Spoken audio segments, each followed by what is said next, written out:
across the bridge sat the golden dragon statue, looming in size and giving off an eerie glow in the firelit room. The smell of sulphur burned the nostrils of the adventurers, and the blistering heat from the lava-filled pit made even the hardiest hero begin to rethink their choice of career. Behold, the fire chasm has been reached. Hi everyone. As I'm sure some of you have guessed, I've decided to make some of the objectives rooms from the original Warhammer Quest. I have a lot of these MDF dungeon tiles from war bases who are based in the UK. When I made my advanced Heroquest tiles, I decided to use the others I had to make some quite distinct quest rooms based off the objective rooms from Warhammer Quest. I, like many, have wanted to get my hands on a copy of the original. However, the prices are always so high, and as much as I love the old 90s art style, I wanted to combine my advanced Heroquest tiles with the objectives room, so I decided to make my own. I've decided to make my tiles 3D as I like the aesthetic of having my dungeons feel interactive and atmospheric. So I've spent time finding suitable objects to furnish the rooms, including 3D prints, terrain from Warcry, and other Warhammer scenery and other bits and bobs along the way. The Golden Dragon, for instance, is one of the oldest models I ever had and must be from the late 1980s or early 90s. It's been sitting in a box for several decades and now has been given new life as the guardian of the fire chasm.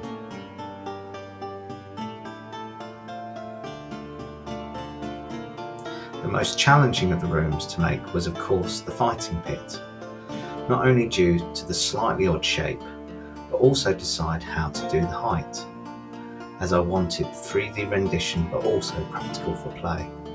I hope you agree that whilst a bit rough around the edges, the room feels both imposing and claustrophobic, and I look forward to having fights in this room. Enemies or heroes will be able to fight their way through the pit and then scramble down the ladder on the opposite side. This will be a climatic end to many a quest. For those who have not played Warhammer Quest, the adventure book which came with the rules has 5 objective rooms. Each objective room has then several quests attached and special rules and encounters to make them unique. Each room has a very specific feeling about it, and whilst I've tied the themes together by using the same style of tiles, I hope to create many varied adventures which will see our heroes travel around the old world looking for fortune and glory. The rooms consist of the fighting pit, the tomb chamber, the fire chasm, the idol room, and lastly the fountain. And whilst I've made the fountain room, it's still being finished, so it's not in the lineup for the time being.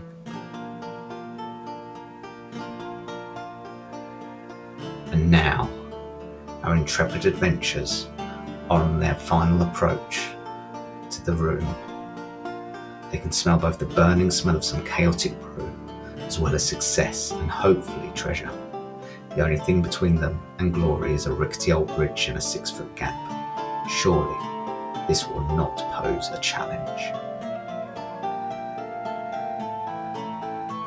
As you'll see, one of the downsides of 3D tiles is that not all the squares are usable, and this can pose a bit of a challenge. However, I've tried to ensure that most of the scenery is removable, so that when the room becomes full of enemies, they can still play and not let aesthetics just get in the way of good gameplay.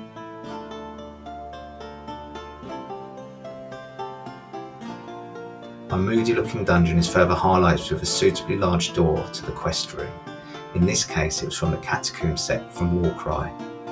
When I bought this set, it immediately made me think of Warhammer Quest, and I knew these doors would feature heavily. I've also printed some 3D doors, as you can never have enough.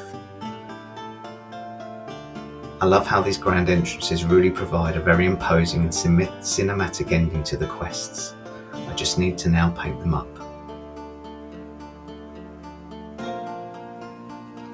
So there we have it. These are my homemade Warhammer Quest tiles. I'm still very much working from them, but now we'll move on to the main tiles that I use for dungeon delving with Advanced Heroquest. As I said in a previous video, I decided not to use the original Advanced Heroquest tiles, as whilst they were very nostalgic to me, I have several reasons why I did not go this route. Cost was a small factor, but for me the biggest issues included the square sizes. Advanced Heroquest squares are just less than 1 inch. These tiles are using 1 inch, and for me that bit of extra room just helps with feeling crowding when the dungeon is filled with enemies. The As I've said previously, the other reason that I prefer my tiles is that I like the dungeons to be dirty and grimy, and the advanced Heroquest tiles were just a bit too bright for me. Lastly, I have lots of dungeon tiles, about 4 packs of these from war bases, and I just wanted to make sure I used them. Otherwise they would have just sat in a drawer somewhere, so I've repurposed them. The rooms are 5x5, and whilst the majority of the dark and light grey-green that are the overall dungeon theme, there are several tiles with different patterns. My plan is to use this as hazard rooms. I use double 5x5 rooms in order to make quest rooms and monster lairs, and decorate them depending on the flavour of the overall dungeon. Having such a good selection of tiles will mean that I will definitely run out of table space long before I run out of dungeon.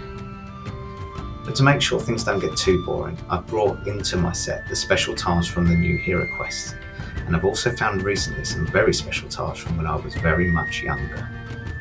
First, the Heroquest tiles. I've not really decided how I use these outside of the quest within the books that came with each expansion. However, the amount of character and atmosphere they bring, I'm sure I'll soon be creating all manner of environments for my heroes to explore.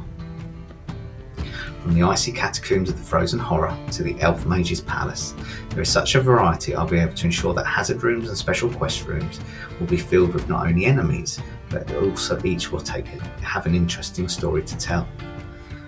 I also have the old special tiles from Advanced Heroquest, including this chasm from the hazard rooms. Whilst a bit small, I also love the feeling of mixing and matching old and new to make exciting, nostalgia-filled dungeons full of fun and danger.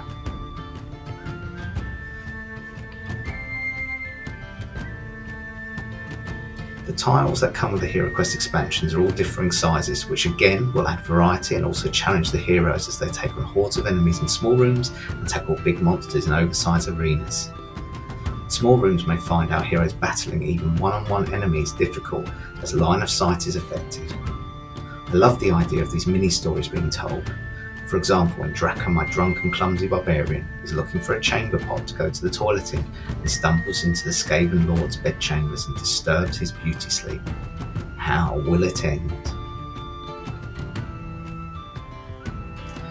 I cannot wait to start building up locations and utilising these fun dungeon tiles. I also plan on playing through them, using them with my rule system, the original quest from Heroquest.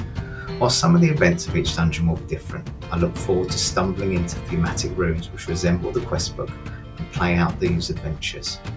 They say that variety is the spice of life, and I can only agree when it comes to dungeon delving, from small throne rooms and armories to the frozen wastes and even outside. The dungeons can expand and contract, providing different challenges and flavours to ensure that no dungeon will ever feel quite the same.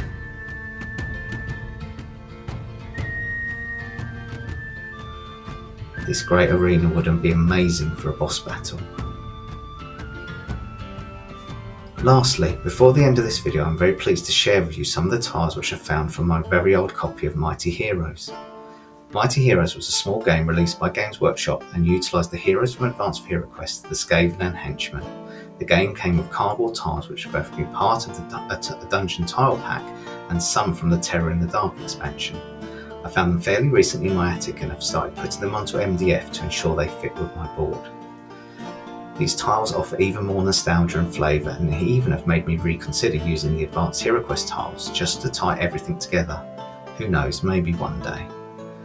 Much like the Heroquest tiles, each of these rooms offers so much character and story. They encourage creativity and move the dungeon delving and simplistic nature of the rule set into a much more role-playing atmosphere. Also, for the time, they are quite impressive for how they evoke a semi-3D look once you place some furniture on the tiles. Perhaps this is a necromancer's lair, or perhaps a sorcerer's study.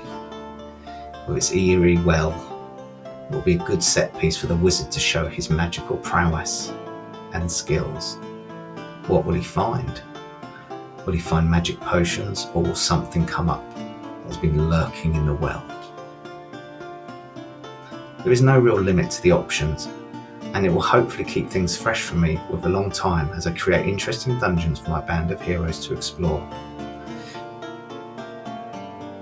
The art style of these old tiles provides much happy memories for me. It does make me think that whilst we have such variety today and graphic design can create amazing dungeon tiles, there is something so innocent and satisfying about these old art styles. They just take me back 30 years and get me excited to go dungeon delving and look for treasure and adventure. I'm really happy with how my dungeons look, and how even with rooms from the 80s, the 90s and now the 2020s, they all somehow mix together and they can meld to give an interesting, nostalgic and creepy feeling to any dungeon. So there we have it, that's my little tour of my dungeon tiles. I hope you found it interesting. I'd just like to say I hope to see you soon. Happy dungeon delving, thank you for watching.